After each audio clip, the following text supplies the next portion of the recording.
Hello viewers, এই মুহূর্তে মার্কেটের কিছু গুরুত্বপূর্ণ নিউজ এবং সেই সাথে ইথেরিয়ামের আমি একটা আপডেট দিয়ে দেবো আপনাদেরকে। ফার্স্ট অফ অল আমি যদি নিউজের কথা বলি, নিউজটা থাকছে হচ্ছে পলিগন ম্যাটিক। আপনারা যে দেখতেছেন ছবিতে, পলিগন ম্যাটিক কিন্তু ডিলিস্ট হচ্ছে বাইন্যান্স থেকে, এমন খবর কিন্তু সবাই পাইছেন।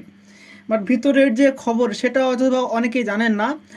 বিষয়টা হলো যে আপনারা যদি অ্যানাউন্সমেন্ট আমি দেখাই, এখানে দেখতে পাচ্ছেন যে বাইন্যান্স উইল লিস্ট, আবার পলিগন ম্যাটিক আবার লিস্ট করতেছে, কিন্তু কাহিনী কি আপনারা যদি খেয়াল করেন, এখানে ক্লিয়ারলি একটা জিনিস দেখতে পাচ্ছেন যে পলিগন ম্যাটিক থেকে ম্যাটিকের নাম পরিবর্তন করে নাম হবে পিওএল, পোল। এই জন্য কোনো কয়েনের যখন নাম পরিবর্তন করা হয়, আগে ছিল ম্যাটিক, এখন যদি সেখানে পোল করা হয়, তাহলে ওই কয়েনটাকে বাইন্যান্স, আগে ম্যাটিক যে নাম ছিল ওই ম্যাটিক নামে কয়েনটাকে বাইন্যান্স ডিলিস্ট করবে। দেন পোল নামে যে এই কয়েনটার নাম যে পরিবর্তন করে পোল রাখা হলো, সেই পোল কয়েনটাকে বাইন্যান্স লিস্ট করবে। এইখানে আপনারা ক্লিয়ারলি দেখেন, Binance will support the Polygon Matic token swap to Polygon বা পোল। যদি আপনাদের বাইন্যান্সে এই পলিগন ম্যাটিক থাকে, তো ওই পলিগন ম্যাটিকটা পোলে রূপান্তরিত হয়ে যাবে, টেনশন নেওয়ার কিছু নাই। এখানে একটা জিনিস বলছে দেখেন, Binance will delist all existing Matic spot trading pairs, Matic BNB, Matic BRL, Matic BTC, Matic Ethereum, Matic euro, Matic FD USD, সমস্ত পোল বাদ হয়ে যাবে এবং ঠিক তার পরিবর্তে POL BNB, POL BRL, POL BTC, POL Ethereum, মানে এই ম্যাটিকের পরিবর্তে তখন পোল নামটা চলে আসবে, যে কারণে এত কিছু।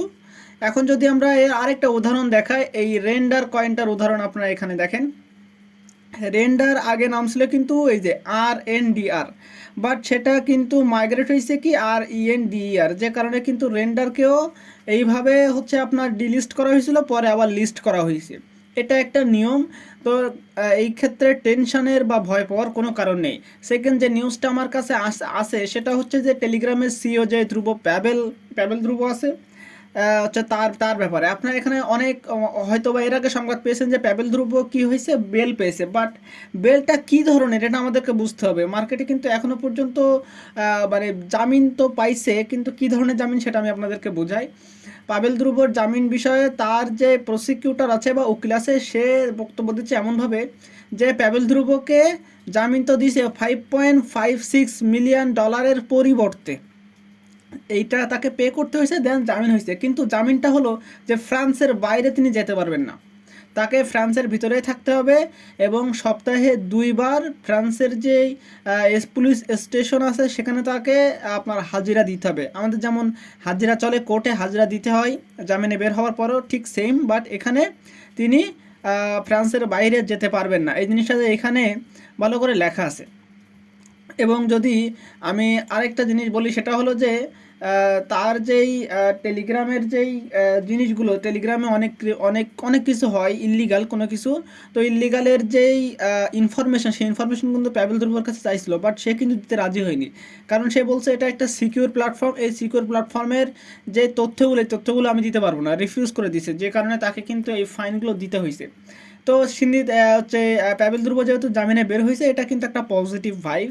দেন আমি এখন এই মুহূর্তে আপনাদেরকে ইথিরিয়ামের যে আপডেট সেটা আমি আপনাদেরকে দিয়ে দিব। ইথিরিয়ামের আপডেট দিতে হলে প্রথমে আমাদেরকে দেখতে হবে আসলে ইথিরিয়ামের যে এক্সচেঞ্জার যে রিজার্ভ সেটা কতটুকু আছে। এখানে আপনার ক্লিয়ারলি দেখতে পাচ্ছেন 1 সপ্তাহের ভিতরে সর্বনিম্ন পর্যায়ে আছে, একদম সমান সমান, অর্থাৎ মার্কেট এখান থেকে নিচে যাওয়ার আর মানে নিচে যাবে কি করে, এক্সচেঞ্জারের রিজার্ভ অনেক কম যেতে পারে এটা ম্যানুপুলেট হইলে। বাট আমি ম্যানুপুলেটের কথা বলতেছি না, আমি জাস্ট অ্যানালাইসিস চার্টগুলো আপনাদের সাথে শেয়ার করতেছি। ম্যানুপুলেট হলে সেটা তো অন্যভাবে মার্কেটকে চলতে হবে ম্যানুপুলেটের মাধ্যমে। নেক্সট আমি যে জিনিসটা নিয়ে কথা বলবো সেটা হচ্ছে আপনার ওপেন ইন্টারেস্ট। আপনারা দেখতে পাচ্ছেন যে ওপেন ইন্টারেস্ট কিন্তু তলানিতে এবং এখান থেকে অল্প অল্প করে একটু একটু বাড়তেছে। এখন ওপেন ইন্টারেস্ট যদি বাড়ে তাহলে মার্কেট একটু ভলাটিলিটি হবে এবং মার্কেট যেহেতু উপরের দিকে যাচ্ছে, সেহেতু মার্কেট যদি ওপেন ইন্টারেস্ট বাড়ে তাহলে মার্কেট একটু উপরের দিকে যাবে। আর যদি লিকুইডেশনের কথা বলি তাহলে এখানে আপনার লং লিকুইডেশন হয়েছে 11 মিলিয়ন, এবং যদি শর্ট লিকুইডেশনের কথা বলি সেটা 16 মিলিয়ন শর্ট লিকুইডিটি হয়েছে। অর্থাৎ যারা শর্ট ওপেন করে রাখছিল ইথেরিয়ামে, তারা লিকুইডিটি হয়েছে 16 মিলিয়ন এই ইথেরিয়াম উপরের দিকে যাওয়ার জন্য। নেক্সটে আমি যদি ইথিরিয়ামের আপনার নেট ফ্লোটার দিকে খেয়াল করি, তাহলে এখানে দেখতে পাচ্ছেন যে বিটকয়েনের মতো কিন্তু বড় একটা আউটফ্লো হয়েছে, পরে কিন্তু ছোট ছোট ইনফ্লো হওয়ার পরেও কিন্তু আবার কিন্তু আউটফ্লোতে পরিণত হয়েছে, অর্থাৎ মার্কেট কিন্তু ইথেরিয়ামের জন্য কিন্তু পজিটিভ। এবং যদি আমি ইথেরিয়ামের যে লিকুইডিটি ম্যাপ সেটা যদি আপনাদের সামনে তুলে ধরি, তাহলে এখানে দেখতে পাচ্ছেন উপরের দিকে প্রচুর লিকুইডিটি আছে, যেটা নিচের দিকে কিন্তু লিকুইডিটির তুলনায় অনেক অনেক বেশি। আমি যদি আপনাদের শর্ট টার্মের যদি 3 দিনের যদি বাইন্যান্সের লিকুইডিটির হিট ম্যাপটা দেখাই, তাহলে এখানে ক্লিয়ারলি দেখতে পাচ্ছেন 2600 এইখানে একটা লিকুইডিটি আছে এবং $2700 এখানে একটা লিকুইডিটি আছে। এই হলো ওভারঅল যে ইনফরমেশন সেটা। এখন আমি যদি আপনাদেরকে ইথেরিয়ামের চার্টটা যদি দেখাই,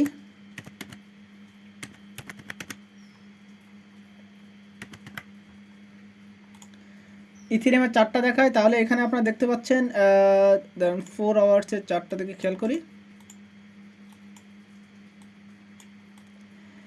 দুই জায়গায় কিন্তু সাপোর্ট লেভেল আছে। নিচের দিকে সাপোর্ট লেভেলের যদি কথা বলি, তাহলে এখানে একটা সাপোর্ট লেভেল আছে, যে সাপোর্ট লেভেলটা হচ্ছে 2317, এর হালকা একটু নিচে আসতে পারে, এখানে একটা সাপোর্ট লেভেল পাওয়া যেতে পারে। এবং আলটিমেটলি যে সাপোর্ট লেভেলটা পাওয়া যাবে সেটা হলো আপনার, আমি যদি এখানে ক্লিক করে দেখাই, একটা হচ্ছে আপনার $2200 থেকে $2000 ভিতরে একটা ভালো একটা সাপোর্ট লেভেল আছে। আমি যদি আপনাদেরকে আরও চার্টটা একটু স্কুইজ করে দেখাই, তাহলে আপনারা এখানে ক্লিয়ারলি দেখতে পাচ্ছেন যে মার্কেট কিন্তু এইখানে কিন্তু অনেকবার রিট্রেসমেন্ট করতে, ফার্স্টে এখানে যাওয়ার পরে এখানে রিট্রেসমেন্ট করছে, সেকেন্ড কিন্তু আপনার হচ্ছে মার্কেট খুব বড় ডাউন দেওয়ার পরেও কিন্তু মার্কেট এখানে কিন্তু হোল্ড করছে, এবং এখানে কিন্তু 50% হোল্ড করে উপরে গেছে, অর্থাৎ মার্কেট একটা এখানে ভালো রকমের একটা হোল্ড পজিশন আছে। তো এই ছিল আমার কাছে ইথেরিয়ামের ইনফরমেশন, এবং যে নিউজগুলো আমার কাছে ছিল সেই নিউজগুলো আপনাদের সাথে শেয়ার করলাম। ভিডিওর ইনফরমেশন যদি ভালো লাগে অবশ্যই ভিডিওতে লাইক কমেন্ট শেয়ার করে পাশে থাকবেন। অবশ্যই টেলিগ্রামে জয়েন হয়ে থাকবেন ওইখানের রেগুলার এবং সময় মতো আপডেট এবং আপনাদের কমেন্টের অ্যান্সার দেওয়ার জন্য।